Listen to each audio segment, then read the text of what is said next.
Olá pessoal, sejam muito bem-vindos a mais um Papo Saúde. Estamos aqui, né, Mícia, recebendo uma convidada ilustre, não é isso? Isso mesmo. A gente está aqui com a Maristela, que é professora, enfermeira, está como presidente do Corém Santa Catarina, que é o Conselho Regional de Enfermagem aqui do nosso estado. Ela também é mestra em Saúde e Gestão do Trabalho. E ela aceitou esse nosso convite para vir aqui hoje conversar um pouquinho com a gente. Seja muito bem-vindo, professora. Obrigada, professora. Obrigada, professora Mícia. É um prazer estar aqui novamente na Unisul, uma grande universidade. A gente tem uma longa parceria, uma longa trajetória em conjunto aí, né? Maravilha. Pensando na enfermagem, pensando aí que a gente está se aproximando da semana da enfermagem, né? Quais os desafios hoje em dia, professora, que a gente se depara ainda na profissão, que o conselho, você estando, né, à frente aí como presidente, se depara hoje em dia na realidade da nossa profissão? Bem, nós temos um avanço significativo na enfermagem nos últimos 50 anos, Certo. Que é exatamente o tempo que o Corém faz esse ano 50 anos, né? Então, eu acho que a partir da criação dos conselhos, a enfermagem, vamos dizer que ela se qualificou, ela teve garantido o seu direito de exercer a profissão dignamente, mas ainda enfrentamos vários desafios.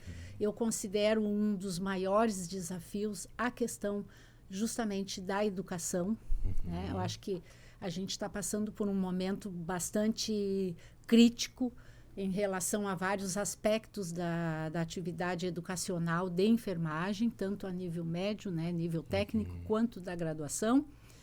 E isso nos preocupa deveras, né? O COFEM tem trabalhado bastante no sentido de se aproximar do MEC para ver qual o nosso papel, qual o nosso caminho em relação à questão da educação. Tem surgido alguns projetos de lei, né? Vocês devem ter visto na mídia já recentemente, essa semana, foi apresentado um PL que terá uma prova, né, de proeficiência em relação à enfermagem e outros projetos, mas eu acho que esse é um deles importante. Outros projetos são a questão das 30 horas, que é um projeto que está tramitando também na Câmara Federal, e o projeto do piso, que infelizmente, apesar de ser uma lei, está inscrita na Constituição Federal, ela ainda não chegou ao bolso do nosso trabalhador. Por conta, obviamente, de situações que ocorreram no Supremo Tribunal Federal, que legislou onde não deveria, né? E fez um retalho, né? Vamos dizer assim, na nossa lei. Mas ela é uma lei e ela deve ser seguida. Eu acho que a gente, enquanto órgão de classe e associações e sindicatos, federações, tem trabalhado assim constantemente para que isso seja realmente cumprido. Eu fico bastante preocupada em relação a isso, porque justamente esse ano nós estamos no mês da enfermagem falando sobre a questão da saúde mental. E nós temos visto assim um adoecimento crescente na enfermagem. Adoecimento, assédio, muito trabalho e principalmente as agressões que tem havido em relação aos nossos profissionais nas portas das emergências, principalmente UPAs e outros, né? Obviamente não é só o profissional da enfermagem que sofre isso, mas ele é a pessoa que mais recebe esse tipo de agressões, porque ele é a primeira, está na ponta, né? Está na porta, né? Ele, aquela pessoa que procura, obviamente ela tem uma necessidade urgente, que é uma doença, uma dor, um sofrimento. Então ela também tem que ser olhada de forma diferente, mas como esse profissional vai cuidar ou olhar para essa pessoa de forma diferente, humanizada, acolhida, se ele também está precisando desse momento de um acolhimento, de um consolo, né? Então eu acho assim que o COFEM acertou muito esse ano em trazer esse tema. É um tema atual e não é só na enfermagem, a gente tem visto aí, né, em geral a luta, inclusive, né, dos trabalhadores em geral por conta das escalas de trabalho exaustivas que a gente vive no Brasil, praticamente análogo à escravidão, né? Se a gente pudesse dizer uma palavra, seria esta, porque um trabalhador que trabalha no comércio, no mercado, ele praticamente tem um dia só para repor as suas energias.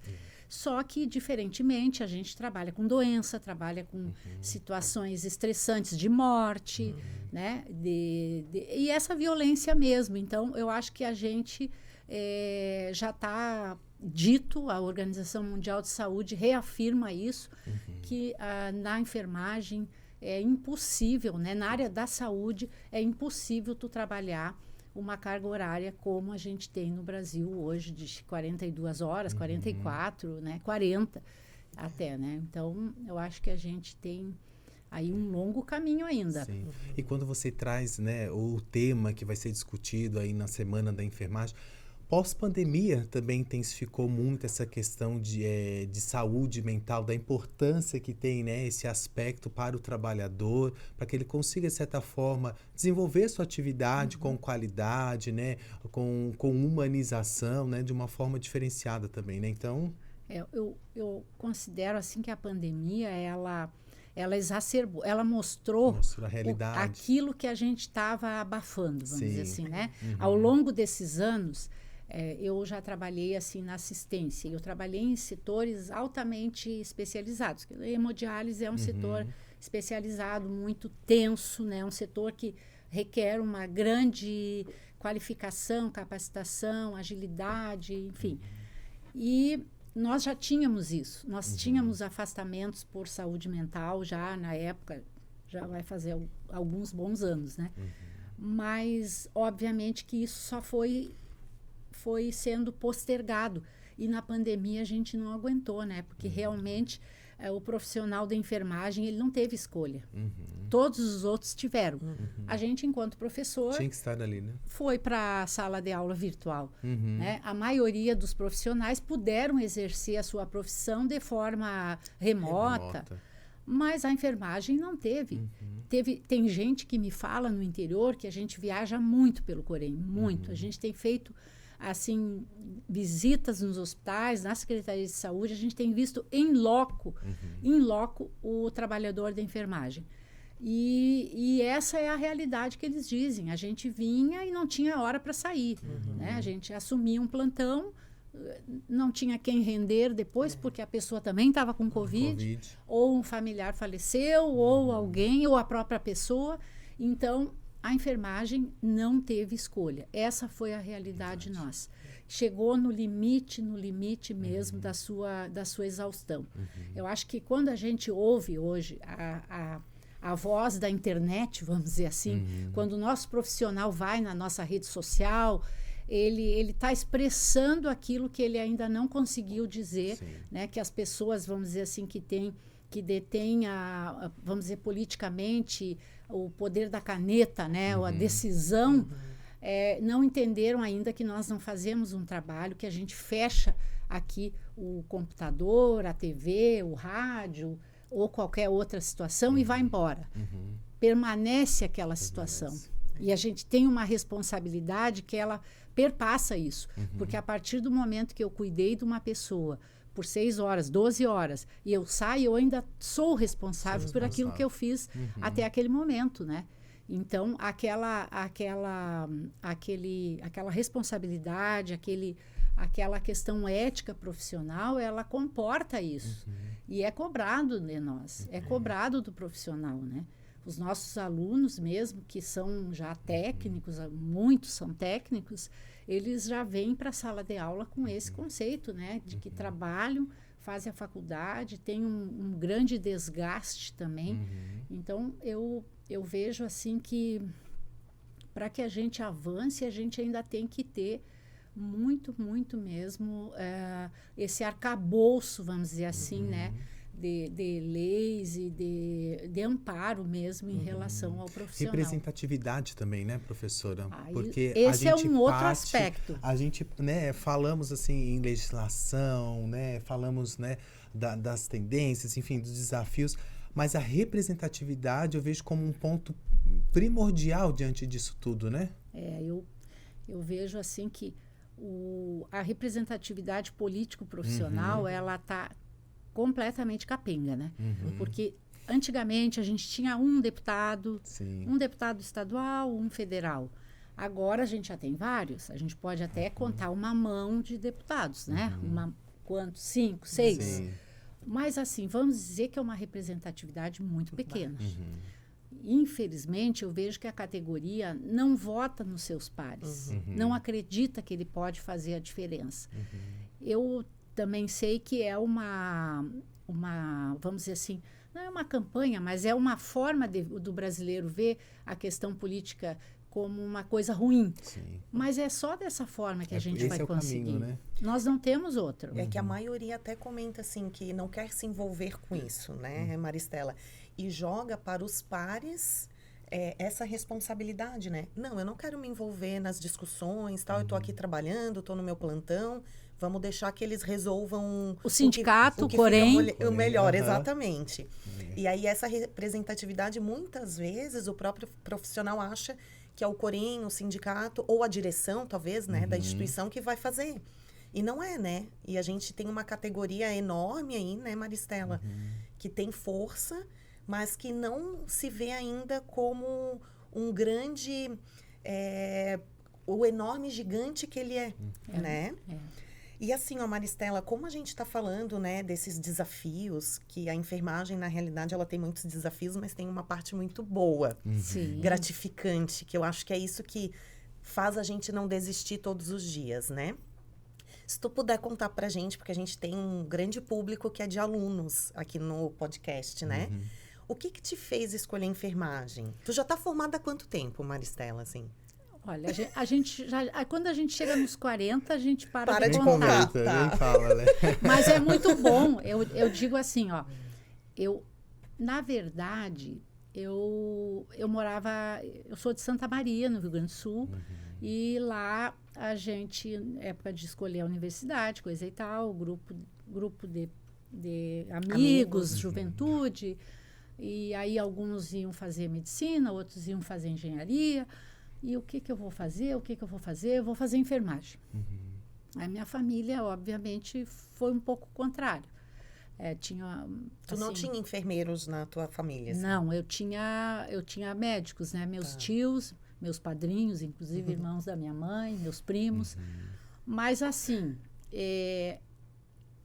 são diferentes, o mesmo objeto, vamos dizer assim, né? Mas com diferentes enfoques, né? A gente trabalha com cuidado, enfim. E eu fui fazer, na expectativa até de conhecer o que realmente era a enfermagem, e gostei. E fiquei, confesso para vocês que às vezes quis desistir, né? Mas professores bons na época, não, pelo amor de Deus, já chegou até a 4ª, 5ª fase, agora fica mais um pouquinho. Eu vejo o quanto isso é comum na enfermagem, né? Na metade ali a gente começa a ficar pensando, será que isso é para mim mesmo? Mas, enfim, e foi porque a partir do momento que eu me formei, eu saí de casa, né? E assumia profissionalmente.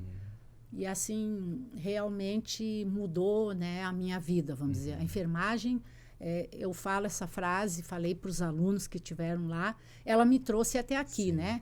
Criei meus filhos, tenho a minha família, tenho minhas coisas também, que eu acho que é importante a gente sempre pensar isso, né? O meu lazer, eu acho que a cultura, tudo ela me trouxe.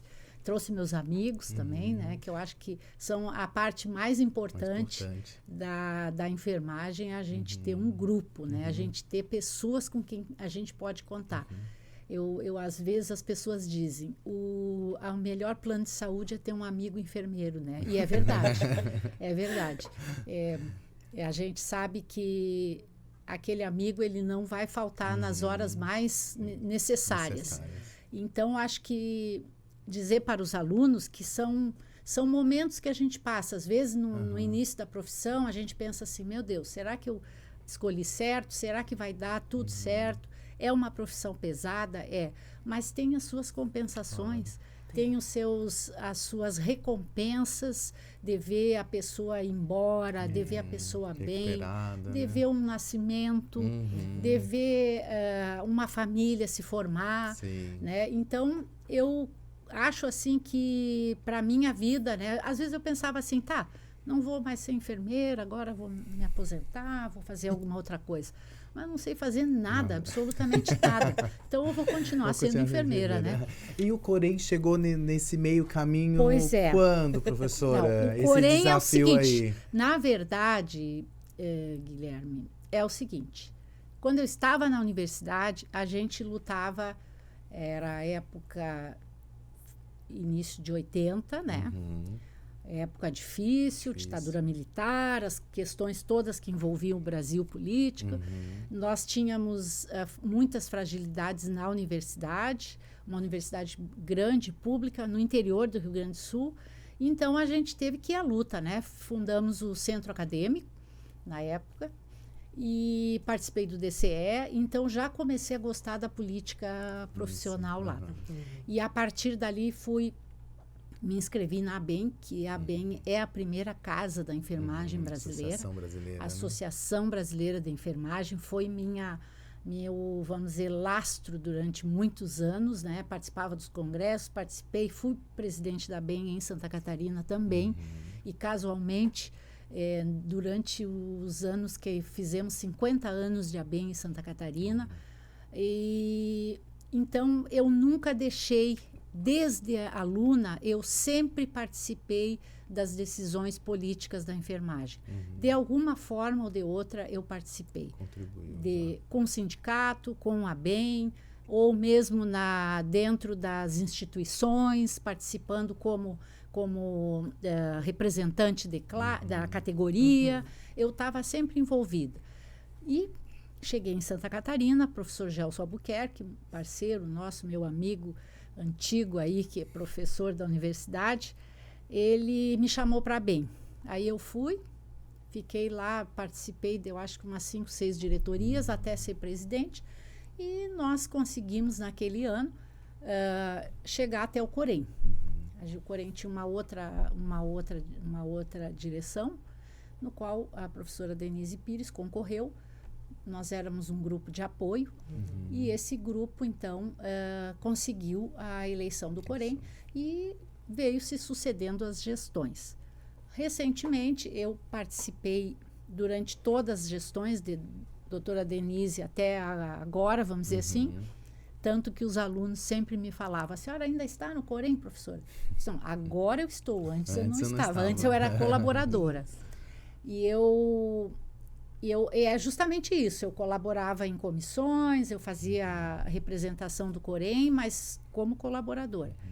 Então, aí em 2020, Helga Bresciani, que era presidente, minha amicíssima amiga, querida também, e Gelson me chamaram, vamos fazer uma chapa para o Corém.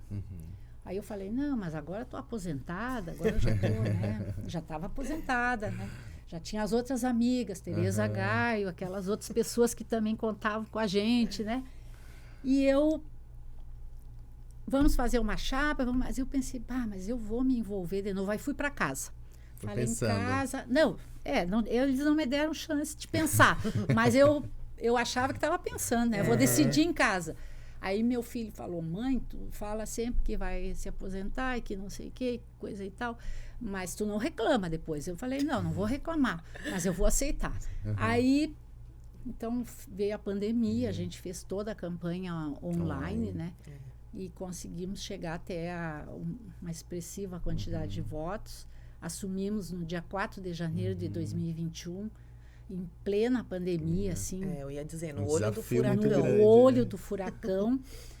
Nesse momento também fui voluntária na prefeitura, pelo projeto da UFSC, Prefeitura de Florianópolis, na vacinação. Fiquei na linha de frente durante aquele ano de 2021, fazendo a vacina, junto com a prefeitura, o pessoal da Prefeitura Municipal de Florianópolis, o que também foi, assim, para mim, maravilhoso, né? Poder experiência e participar também naquele momento de pandemia, né? Eu acho que isso foi um voluntariado assim que me deu muito orgulho, viu? De conseguir ainda fazer até o final do ano, a gente vacinou.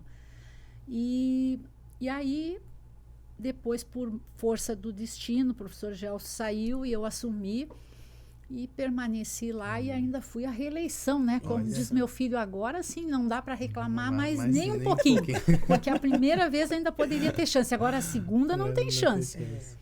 Mas eu te confesso para vocês que a atividade política profissional, ela fortalece o cérebro da gente, ela abre a tua cabeça, tu conhece pessoas, tu vivencia o mundo, tu vê realidades diferentes, né? Quando tu vai num hospital, numa clínica, tu faz uma fala para um grupo de alunos, de profissionais, tu vê o quanto eles estão esperando de ti alguma coisa que seja bom, que tu consiga dizer, não, nós vamos à luta, vamos juntos à luta, né? É bem importante isso para mim, assim. Acho que isso faz a gente ficar ativo, faz a gente ficar bem. É dos dois lados, né? Eu no Corém, sei que me dedico, mas eu também me sinto bem por isso, né? Por de isso. contribuir, né? De alguma forma. Contribuir socialmente. E eu né? acho importante também, sabe, professora Maristela, que às vezes a gente tem reuniões ou tem um olhar de vivência da nossa capital, né? Florianópolis, Grande Florianópolis, Palhoça. Mas com essa oportunidade de Corém, de tu viajar no estado todo, tu vê que às vezes aquela realidade que a gente conversa não é a realidade deles, né? E aí, às vezes, nós temos o relato, a gente tem, né, documento que chega para o Corém relatando algumas coisas e a gente fala assim, gente, não é possível que isso está acontecendo aqui no nosso estado, né? Então, talvez isso é bom para a senhora, eu compreendo, mas eu acho que aquele profissional se sentir visitado, sentir assim, não, o Corém está olhando para a gente, isso não tem preço. E na época da pandemia, eu lembro que os meus colegas dentro do hospital falavam assim, Mícia, quando é que o Corém vai vir aqui? E o Corém é bem presente, porque o hospital que eu trabalho é na Grande Florianópolis. E eu dizia, mas vocês querem o quê, assim, né? Pra gente facilitar também essa conversa. Não, a gente quer eles aqui, assim. Eles só queriam sentir que estamos juntos.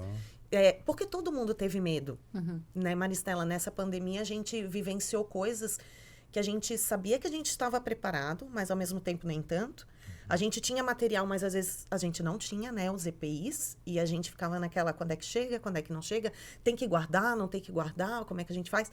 Chegando funcionário novo, isso foi um desafio muito grande também na época, a gente recebeu um monte de recém-formados que chegava pra gente e dizia assim, eu não sei o que eu tô fazendo, mas me chamaram, eu preciso trabalhar, né? Eu tô formada. Então, a gente teve muito desafio. E eu acho que no final das contas, quando a gente botou na balança, teve daí, né, a eleição de vocês, que foi no olho do furacão. Então, assim, quando a gente põe na balança, a gente viu que tudo deu certo. E não foi, assim, sorte. Vocês, acho que a gestão de vocês também chegou e pegou a nossa, né, que a gente estava saindo, que foi maravilhoso, continuou o trabalho, digamos assim, né? E, ao mesmo tempo, quem chegou de coração aberto. Então, não veio com aquela coisa assim, não, eu não vou trabalhar, eu não vou assumir.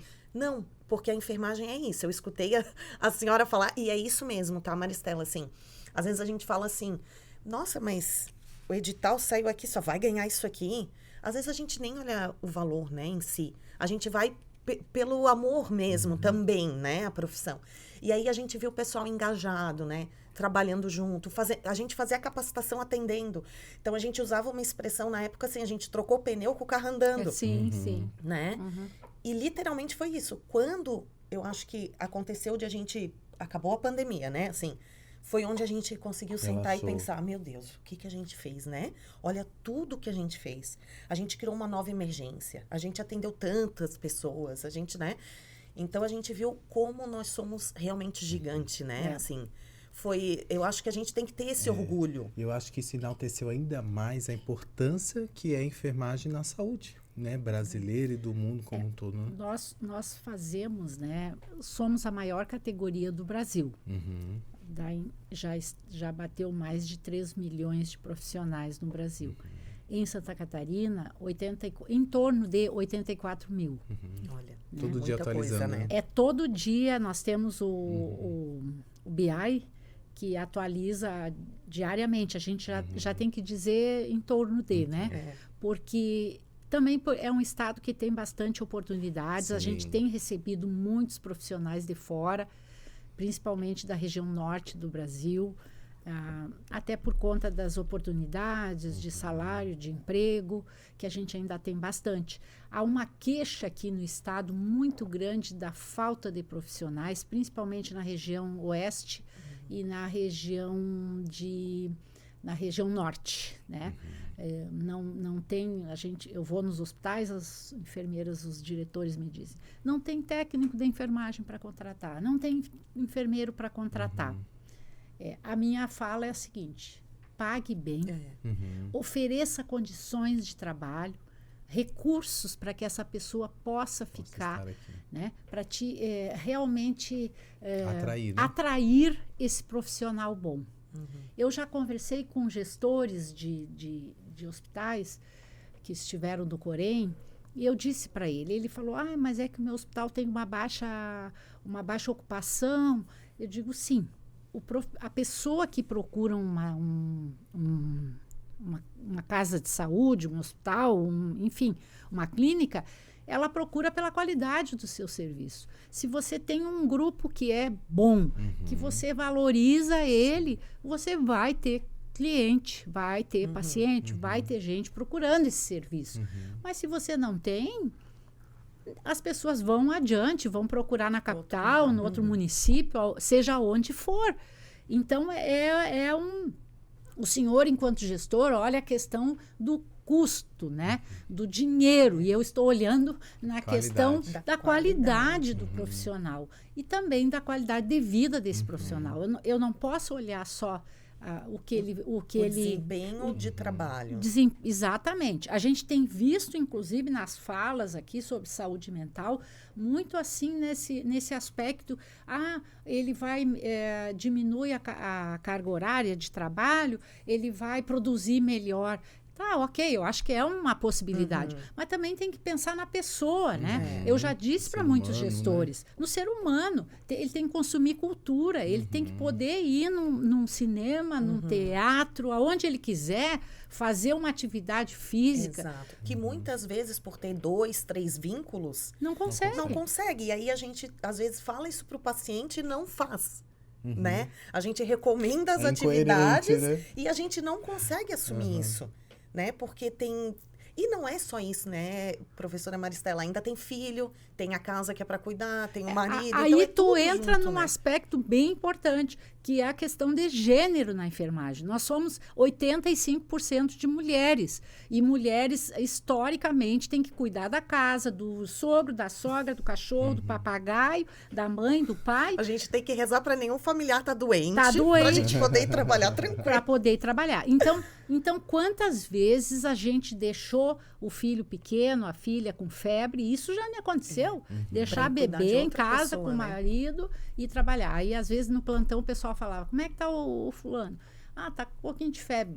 Mas tá bem cuidado. Mas assim, é humano isso, né?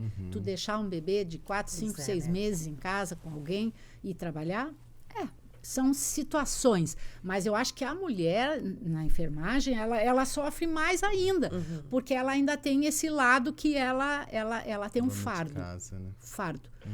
As coisas ficam esperando ela. É como eu digo lá na enfermagem. Quando a gente faz atividades nos hospitais, vem o pessoal lá e aí dá um pouquinho, eles começam a sair para ir nas unidades, alguém está chamando. Eu digo sim, porque o trabalho da enfermagem, ele fica parado lá. Quando você sai da sua unidade, quando tu volta, tu tem que fazer tudo aquilo que tu não fez naquele tempo, né? Assim é em casa também. Tu saiu de casa, tu fechou a porta, mas quando tu volta, tá lá o teu trabalho para fazer.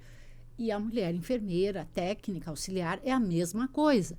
Ela trabalha em 2, 3 locais e ela tem que dar conta do resto, né? Do resto do mundo, né? Do Não é resto. só, não é E só aí da a gente casa. tem que se cuidar, porque se a gente fica doente, imagina. Tudo que Nada para, né? funciona daí. Tudo que para, né, Maristela? Então, O teu lugar de fala tá pouco aqui, Guilherme, agora. Louco, né? Não, mas é compreensível, né? A gente sabe aí das atividades, né, que a mulher desenvolve, das responsabilidades, né, com o filho, como a Missa mesmo trouxe marido e tal. E a gente sabe realmente que o número maior são de mulheres Sim. na enfermagem, né? Então, eu vejo que é um desafio também, né? A gente sensibilizar as profissionais, as enfermeiras, né, em relação até mesmo um autocuidado, a um olhar diferenciado, né, em relação à sua saúde, né? Eu tenho observado, às vezes, né, em algumas instituições que eu vou, o perfil do profissional enfermeiro, principalmente no sentido de uma falta de um autocuidado, às vezes, no sentido de não praticar uma atividade física, às vezes pela rotina de trabalho de plantão, né? Aquela coisa de não dormir à noite, né? Um dia sim, um dia não, né? Isso acaba também, de certa forma, afetando a saúde como um todo, né? A questão do trabalho noturno. O trabalho noturno é cruel. É cruel. É cruel. É. Eu considero assim. Eu tive 2 anos, assim, não consecutivos, mas por situações de ter que assumir, assim, posições de colegas, né, que se afastaram, noturno. Mas realmente É um um muito desgaste emocional e físico, né? Físico. Porque a gente sabe, tem estudos que Envelhece levam mais a questão, cedo. para além do envelhecimento, a questão do diabetes, da hipertensão. Sim, hipertensão. Então, isso com a idade cobra, né? Chega um ponto que a o gente profissional, sente. quando ele se aposenta, que ele pensa, agora eu vou usufruir da minha aposentadoria, Agora ele vai está cuidar da doente. saúde. Está doente, completamente doente. Eu, nesses anos que eu estive na Grande Florianópolis, aqui dando aula em vários hospitais, grandes hospitais, eu sempre tive uma relação excelente com todos os profissionais que eu lidei lá nos hospitais e nas unidades de saúde. E eu acompanhava muito isso, eu falava muito com elas esse aspecto do chegar no momento da aposentadoria e tu não ter a condição mesmo física de agora eu vou viver bem, vou viajar, vou fazer uma coisa que eu gosto, né? Porque é aquela história daquele poema, né? Quando tu vê já é 6 horas, quando tu vê já passou 50 anos, né? Aquele do Mário Quintana, né? Trouxe os deveres que tu trouxe para casa, quando tu vê é 6 horas, quando tu vê passou 50 anos. Exato. E aí a gente tem que repensar mesmo essa profissão, porque ela é extremamente necessária. A gente já está chegando em nós a questão da inteligência artificial, dos robôs na saúde. A gente já tem visto, inclusive, uma reportagem recente da China, aquele grande hospital na China, com médicos e enfermeiros robôs, né? Atendendo, assim, 3.000 pacientes por dia, né? Esses 2 robôs. Mas, assim, quem como é que organiza, quem mantém esses robôs? Alguém tem que estar por trás, Sim. né? Para ter uma resposta adequada da inteligência artificial, tu tem que fazer uma boa pergunta para ela. Senão, tu tem uma resposta Sim. não tão insatisfatória, né? Então, assim, eu acredito, claro, que há uma margem bem pequena de erros, o acerto chega acho que a 97% ou 93% de acerto dos diagnósticos, e enfim, nesse hospital, né? Mas eu acredito que está muito longe de nós ainda, principalmente pela questão de custo e também pelo tipo de profissão que a gente exerce, que ela é do toque, ela é do olhar, da escuta, ela é completamente, ela tem que estar próxima da pessoa, né? Ela não é robotizada, né? Tanto é que às vezes o paciente dizia assim, quando a gente chegava no quarto, abria a porta bem devagarinho e dava só aquele bom dia, assim, bom dia. Aí o paciente dizia, tu também vai só dar bom dia, vai fechar a porta e não vai voltar mais, né? Não, eu vou voltar, vou conversar com o senhor. Mas assim, veja que as pessoas querem isso, né? Elas olham para a Atenção, enfermagem né? como um apoio, né? Professor, o nosso papo está muito bacana, muito bom. Queria dizer assim, enquanto profissional da enfermagem, agradecer pelo trabalho que você vem desenvolvendo enquanto presidente aí à frente do nosso Conselho Regional aqui em Santa Catarina. É notório, né? A gente percebeu o trabalho que está sendo desenvolvido, né? Junto aí às demandas, né? Da profissão, junto às tendências, os desafios, como você mesmo trouxe. Fica aqui o nosso agradecimento pela sua disponibilidade de estar conosco aqui no Papo Saúde. Pedir que você deixe, professor, um recado especial para quem está aí nos acompanhando, estudantes, profissionais. A gente sabe que está chegando aí a Semana da Enfermagem, né, Miss? Então, deixa um recado especial aí para quem está nos acompanhando, quem vai nos acompanhar, por favor, professora, à vontade. Obrigada pelas considerações. Eu queria dizer assim, primeiro, a enfermagem, ela merece essa luta, né? E é um grupo de conselheiros bastante comprometidos. Nós somos 26 conselheiros em todas as regiões do estado. Nós tivemos agora, na semana, assim, em torno de quase 200 convites para falar, para fazer oficina, para tudo. E isso, assim, para nós é honroso. É honroso, porque isso demonstra que a gente está no caminho certo, na luta pela enfermagem.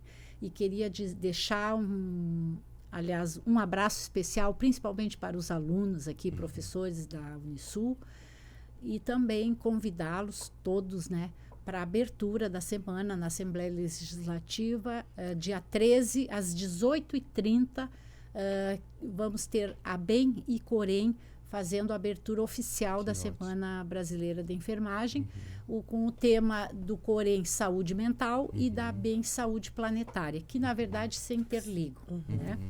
Mas um grande beijo então para os alunos e façamos um grande mês da enfermagem, né? Professora, quem participa sempre do nosso Papo Saúde, a gente leva entrega uma lembrancinha só. para tomar um café, sempre lembrando aqui da sua participação honrosa Muito aqui bonito, conosco, muito viu? bonito. Eu já ia pegar, eu já ia levar essa aqui. Eu pensei assim, como é que eu vou botar, né, aqui? Mas assim, muito obrigada. E podem contar com a gente. Eu acho que é uma honra a gente poder falar para a enfermagem catarinense, tá? E a gente, esse o nosso papel, enquanto Corém. Posso Obrigado. agradecer Claro, também? Claro, Aproveitar o momento. Maristela, eu queria te agradecer que desde o primeiro minuto que eu te mandei a mensagem perguntando, né, se ela poderia estar aqui com a gente, ela nunca responde não. Né? Ela não fala não. Isso é uma coisa maravilhosa, porque eu vejo que vocês, enquanto Corém, né, tentam abraçar todos esses pedidos. Pensa, 200 pedidos, né? Mas, então, eu só queria agradecer, tá, Maristela, assim, mais uma vez, né, pelo Guilherme aqui, que ele já fez o agradecimento dele, e dizer o quanto é bom a gente escutar isso de outras pessoas, que a gente escuta, a gente relembra, né, tudo que a gente já passou. É muito bom. Eu acho que a gente tem que, sim, sempre estar em contato com outras pessoas, talvez pessoas mais amadurecidas, que já passaram algumas fases mais de dificuldade, porque às vezes a gente desanima mesmo, né? Então, a gente encontrar isso, essa força, não tem preço. Então, assim, é uma pena que passou tão rápido. Passa rápido. A gente tinha assunto aí para bastante coisa, até da fiscalização, né? Quem sabe uma outra vez. Mas te agradecer. A fiscalização vai ser um dia especial. Vai. Aí vocês vão preparar aquela sabatina, né? Exatamente. Não, eu falei, não dava tempo hoje. Tem que ser um papo saúde só sobre isso daí, né? E a fiscalização, ela é fundamental, tá? Eu digo a atividade alma, fim do conselho. É a alma do conselho, né? São as duas, né? O registro e cadastro, que é a carteirinha, como eles chamam, o número do Corém, e a fiscalização. E a fiscalização, ela é assim, o coração, vamos dizer, nosso, porque ela é o nosso elo com o profissional. O que ele está fazendo lá e como que ele está agindo lá na ponta, né? Questões éticas importantes, ética profissional. Vamos aliás, falar muito aliás, sobre isso. é importante isso, recordar que esse ano estamos no ano das conferências de ética e estamos acabou agora a consulta pública da revisão do nosso Código de Ética. Então, vamos startar aí também para vocês outros temas que serão importantes para estar discutindo aqui. Maravilha. Muito obrigado, professor. Você que aí nos acompanhou no Papo Saúde. Siga aí as nossas redes sociais. Logo, logo esse episódio aqui completo vai estar aí disponível para que vocês possam acompanhar a nossa presidente do Corém, professora Maristela. Um grande abraço, pessoal, e até mais.